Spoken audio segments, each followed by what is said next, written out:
O dinheiro tem um som. Pouca gente percebe, mas quando ele se aproxima, não é o barulho metálico das moedas, nem o estalar seco das notas. É algo mais sutil, quase um sussurro. Um som que só quem já parou de correr consegue ouvir.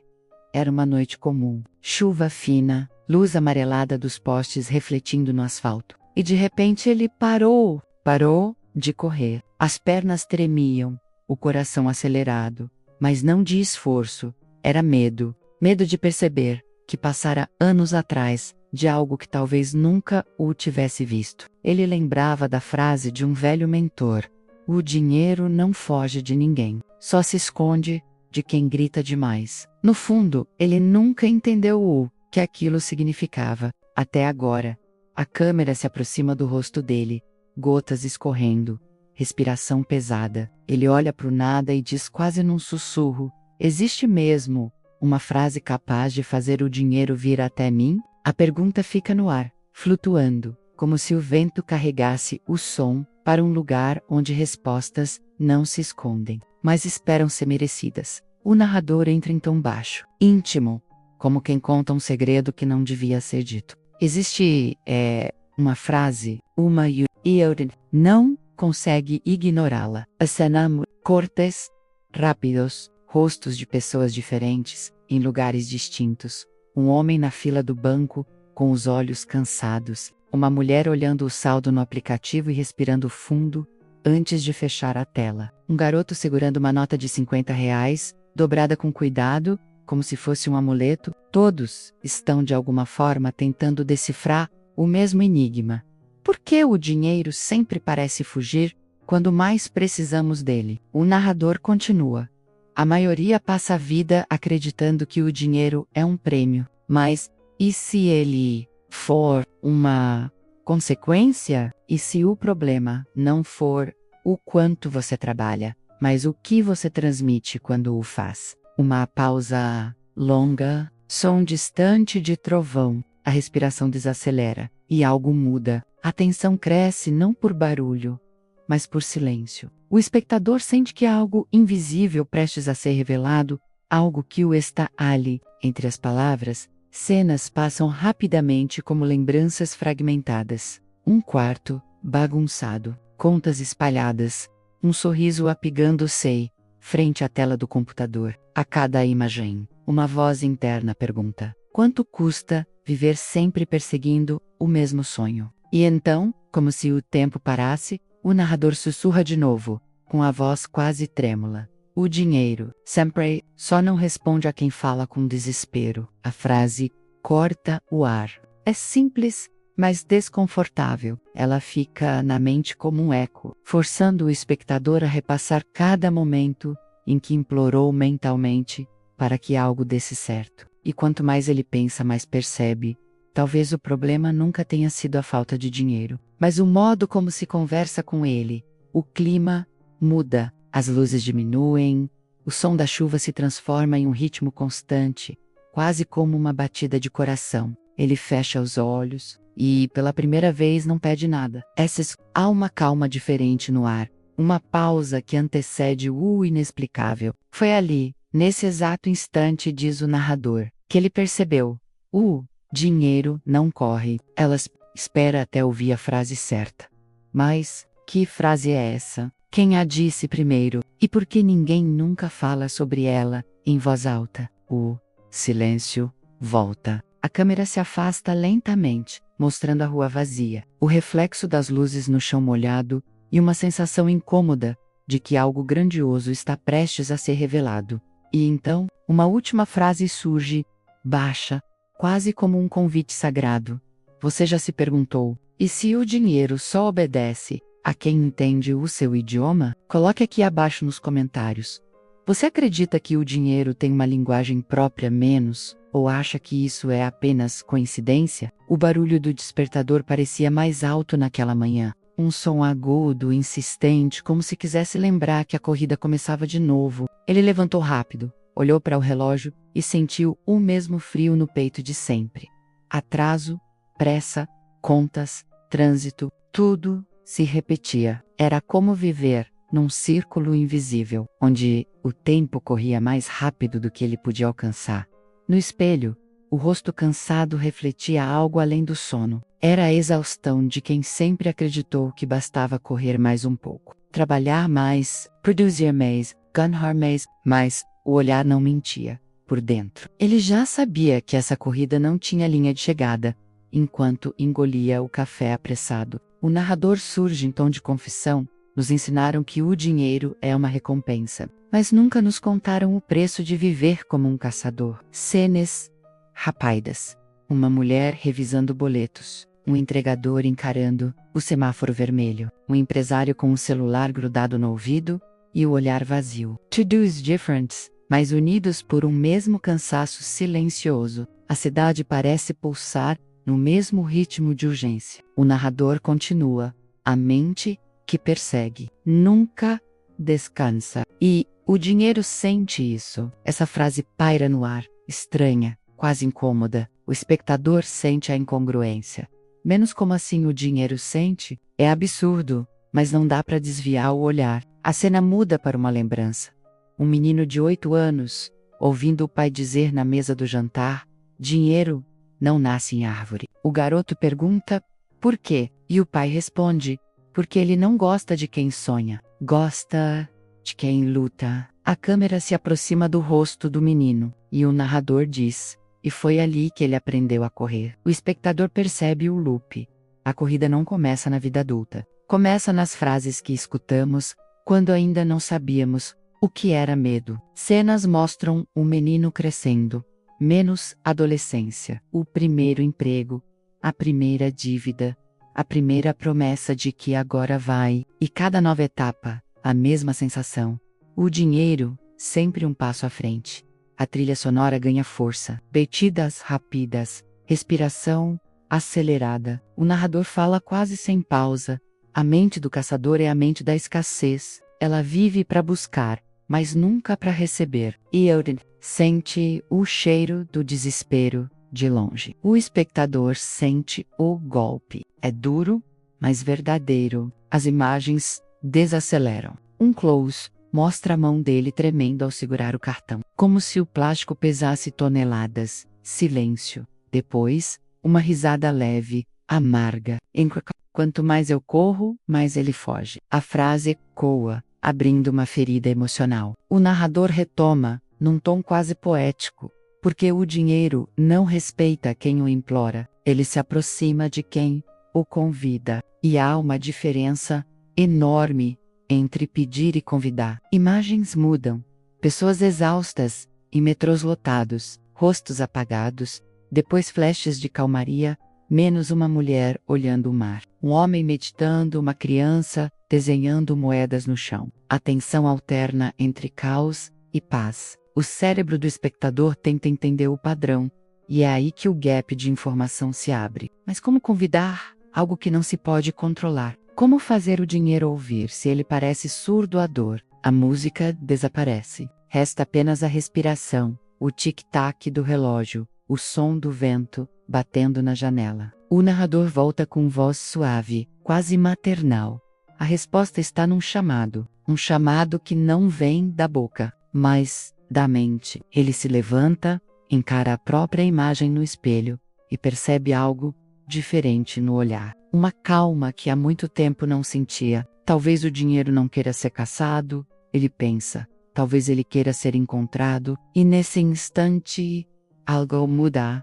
Não é. O som do relógio parece mais lento. O tempo respira junto com ele. É como se a realidade desse um pequeno passo atrás, abrindo espaço para algo novo acontecer. O narrador encerra, deixando o espectador suspenso entre dúvida e fascínio. Quando o caçador para, o dinheiro se aproxima, mas o que o chama, o que realmente o traz, ainda está escondido. E é aí que começa o verdadeiro jogo. Coloque aqui abaixo nos comentários. Você acredita que o dinheiro foge de quem o persegue? Ou acha que é possível Fazclow vir até você de outro jeito? Ele ouviu a frase pela primeira vez, de um jeito estranho, não de alguém, mas do dentro, como se a própria mente tivesse sussurrado algo esquecido há muito tempo. Estava sentado no banco de uma praça, fim de tarde, o sol derretendo o céu, em tons de cobre e laranja. As pessoas passavam apressadas, falando ao celular, correndo atrás de ônibus, de metas, de sonhos que talvez nem fossem seus. E ele ali, imóvel, olhando as folhas caindo e pensando: e se eu estiver correndo na direção errada? O narrador fala baixo, com voz rouca e pausada, como se tivesse medo de ser ouvido demais.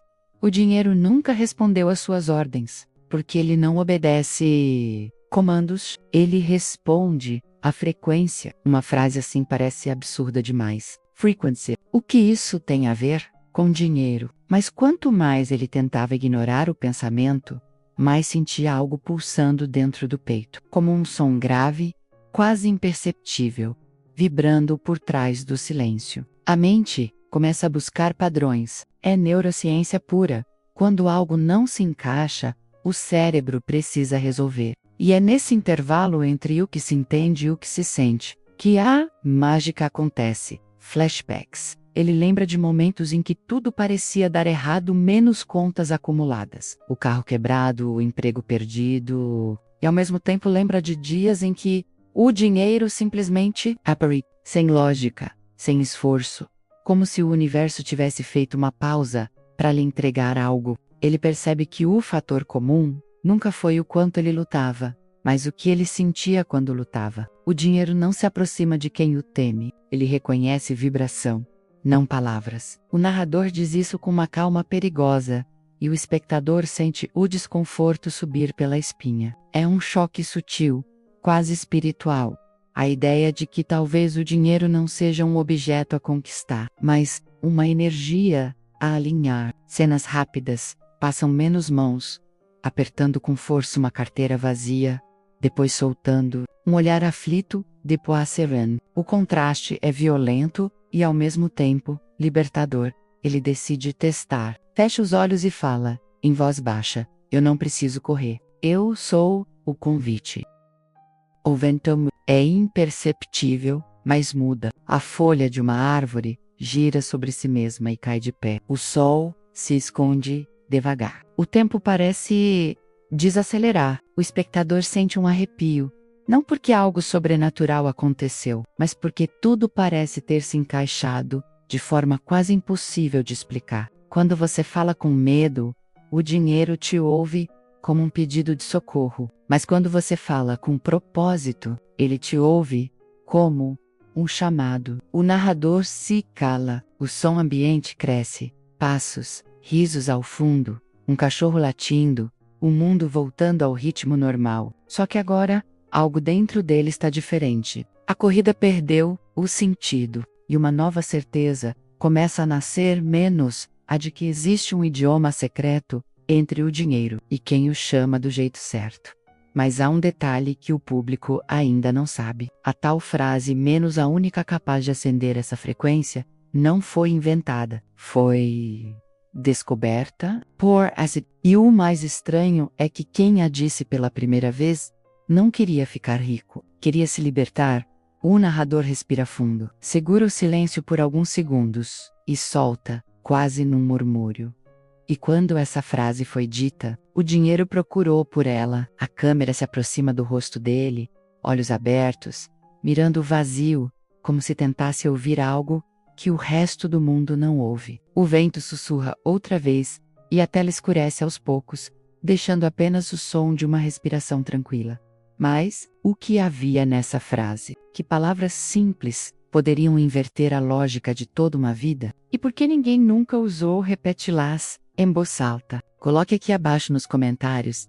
Você acredita que existe uma frase capaz de mudar completamente a forma como o dinheiro se comporta com você? O mundo parecia suspenso. Nenhum som, nenhum vento, só o batimento lento do próprio coração preenchendo o silêncio. Ele ficou ali, imóvel, respirando o ar frio da madrugada, até que as palavras vieram sozinhas, menos como se não fossem ditas, mas lembradas. 5 palavras, simples, D-rated, e ao mesmo tempo imensas demais para caber numa boca humana. O dinheiro serve ao propósito. Por um segundo, nada aconteceu. Depois, O ambiente inteiro pareceu se ajustar. As luzes da rua se tornaram mais nítidas.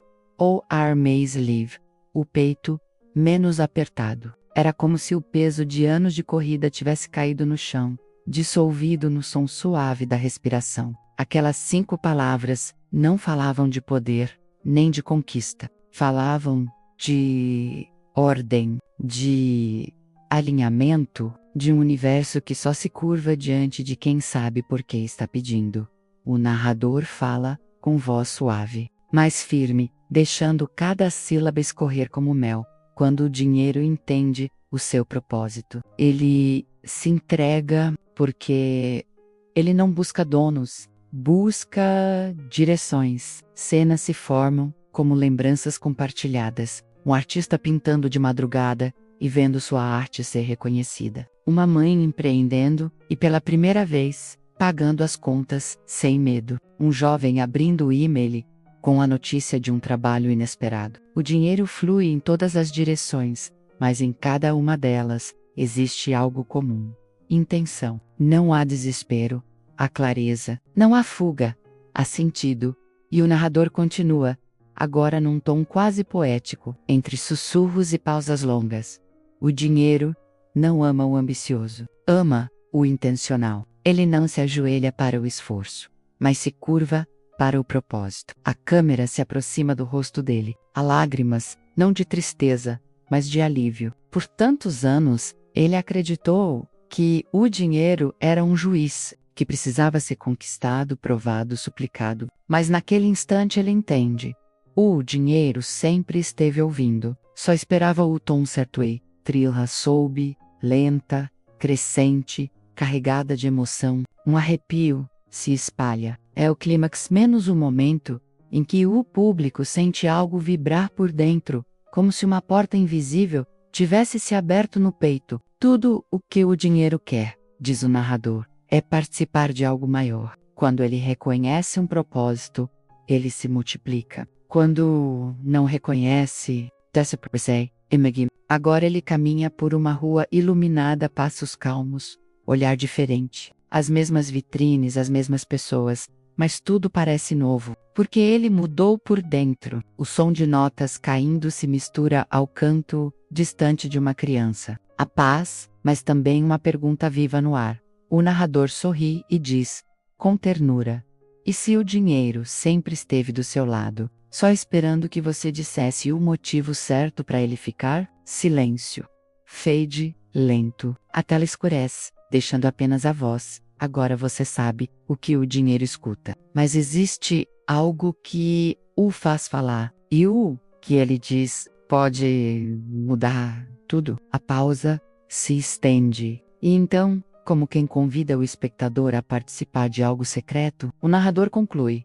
Se essa história te tocou, inscreva-se aqui no canal. A próxima parte revela o que o dinheiro responde quando finalmente começa a falar com você. Um leve sorriso, olhar direto para a câmera e me diga aqui nos comentários qual é o propósito que o seu dinheiro reconheceria se ele pudesse ouvir sua voz agora.